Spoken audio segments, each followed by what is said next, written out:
What's going on, guys? God bless you. Carlos here with Serranos Mobile Detail in Dallas, Texas. I hope you guys had a blessed weekend overall.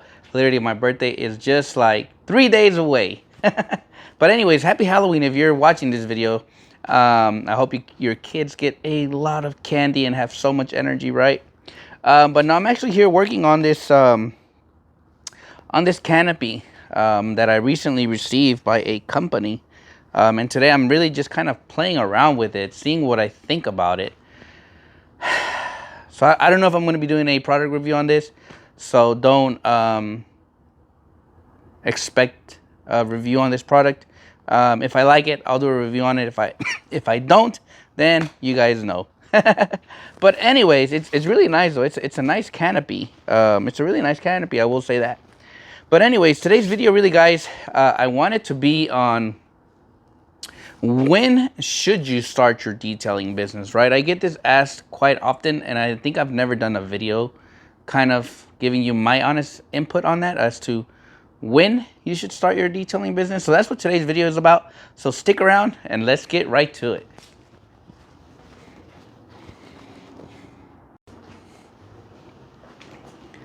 All right.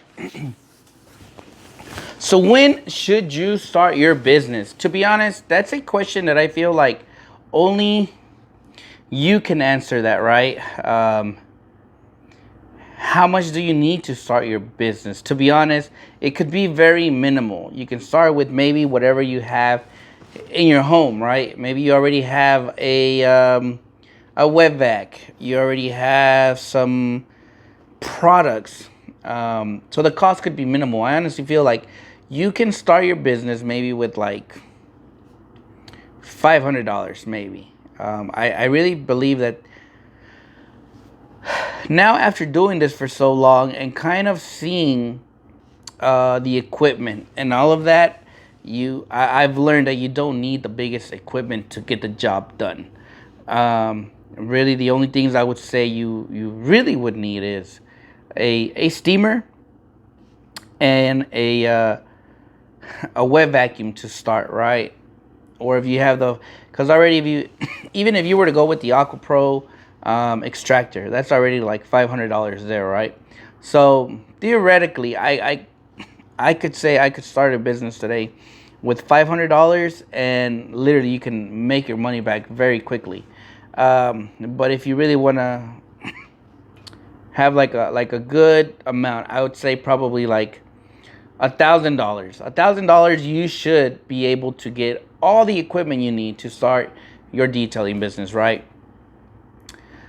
But you also want to make sure you have consistent flow of customers. Like if you don't have that consistent flow of customers, don't start your business yet, right? If you already currently have a full-time job, my honest opinion on that is stay at your full-time job. Because that's one of the things for sure I think I would do differently if I could go back in time and just not quit my job from an impulse of anger at that time. I think I would have been much better. So if you don't have that consistent flow of customers, I'd say keep your full-time job. And on your days off, obviously you're building your dream, right? You're working your business. And then once you start seeing that your phone is ringing more and more and more, that's when you start considering the option of letting your full-time job go and concentrating in your business. Now, I'll never hesitate and tell people quit today and chase your dream. I'm a risk taker. Would I do that again ever? Probably not, because as you guys know, I went through some major struggles. And I don't recommend, I would never want to see anybody go through what I went through to obtain success, right? I'd rather see you take your business step by step and obtain success in a much higher rate than I have. So definitely keep your full-time job and gradually start making those switches, right? Maybe right now you're full-time. And then if you start getting more calls, then you can tell your employer, like, hey, I'd like to go maybe part time and just work maybe 3 out of the 5 days I work, or whatever your schedule is, right?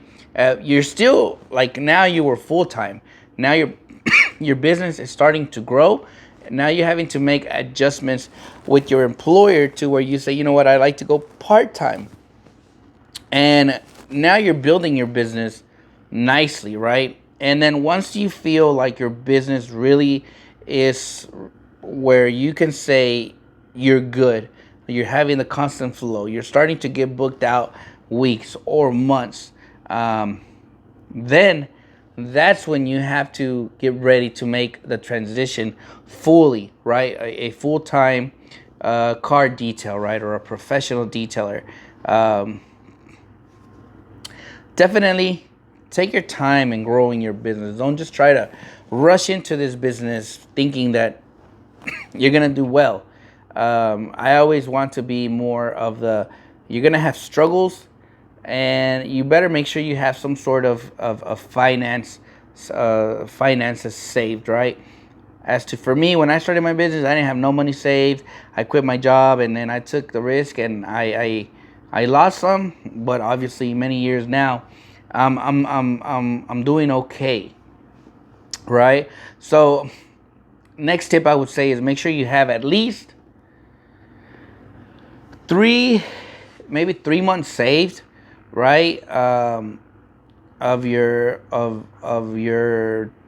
like monthly bills, if that makes sense. Like, add up your bills and then make a total of that, and kind of say, all right, you know what, I gotta save this much amount for the next 2 months. So in case you decide to go full time, you at least have 2 months to get your name out there, to get your business going, to make sure you stay on top, and you won't ever use your savings, right?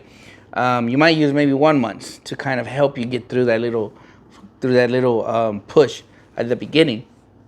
So I'd say maybe 2 months, 3 months saved of money saved, right? I've told some people, use your tax money, right? Use that, just save it to the side and keep it to the side. And whenever you're ready, then you have that money there to, just in case, kind of help you, right?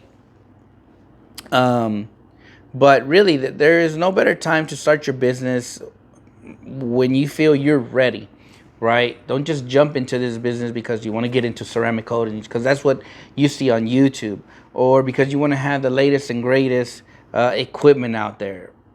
You know, if that's you, then that's great, right? But I won't always recommend that route, because what if, let's just per se, it doesn't work for you? Now you're in debt with a truck, with equipment that that you didn't even use. So start small. I'd say probably $500 to $1,000. $1,000 is where I say you'd be okay to spend on starting your business. $1,000. That'll cover a steamer. That'll cover an extractor. Like right there, you're probably like $700, right? If I'm thinking like the Aqua Pro extractor. We're going with the Harbor Freight steamer, the cheapest of the cheapest, but it works to get you going, right? So that's already probably there, like $650, right? Now you're gonna go and buy some products. You don't need a generator at first, so I'd probably steer away from that. Air compressor, maybe another 300. So right there, you have the three most important things for less than 1,000, I would say. And the important thing is to get your foot in the door, right? Start advertising.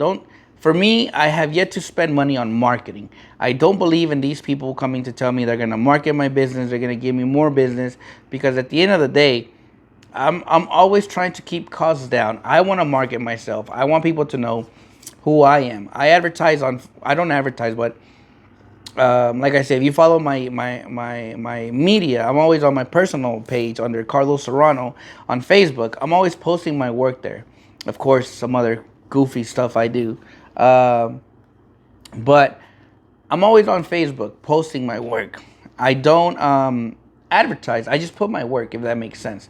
And people just share it. You know, be on Instagram, showcase your work, and you'll see a trend, right? You have to work the algorithms for the algorithms to work for you. If you don't use those platforms, guess what? You'll probably not get many calls. Use the platforms. Use Facebook. Use, I guess now it's TikTok. Use Instagram, and you'll see how it'll all work out.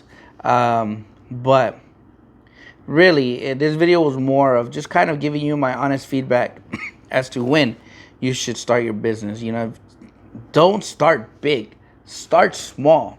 With what little you have, start with it. And slowly, you'll see an increment of supplies, of equipment, of customers, of everything. So I always say start small and just work your way up, right? Don't go full load on having the best, and then in a couple months, you know, we see it happen. People are posting on different platforms like, hey, selling my van, I no longer use it, I didn't do good, and selling it for 30 grand all in. Like, bro, now so you're 30 grand in the hole, right? When you could have started with what least stuff you have. As a detailer, me, like, I look at everything I have and I can make it work, right? Same case for you guys. When you're at home, look around you and see what you have now to start your business.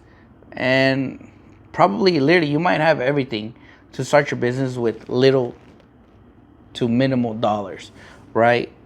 When I started my business, that's all I had was a wet vacuum, a bucket, and I would throw my car shampoo, upholstery shampoo in my bucket. I had a wash mitt, and then I'd take it old school. I would rub it on the seat, agitate it by hand. I'll use the wet vac to extract, and that's the way I did it. I didn't have no money, and finally I started growing, started buying more things, right, to where we are now. But don't go all out buying expensive things, because the last thing you want is now you want to be in debt and you can't catch up on bills. And I would never want anybody to go through what I went through when I started my business. Literally having nothing, days where you have nothing to eat because you're not making it, right? So start small in your business and grow higher, right? So hopefully this kind of helped you guys out. If you've been thinking of starting your business, maybe this tip kind of helped you guys out. But as always, God bless you guys. I'll catch you guys on the next video.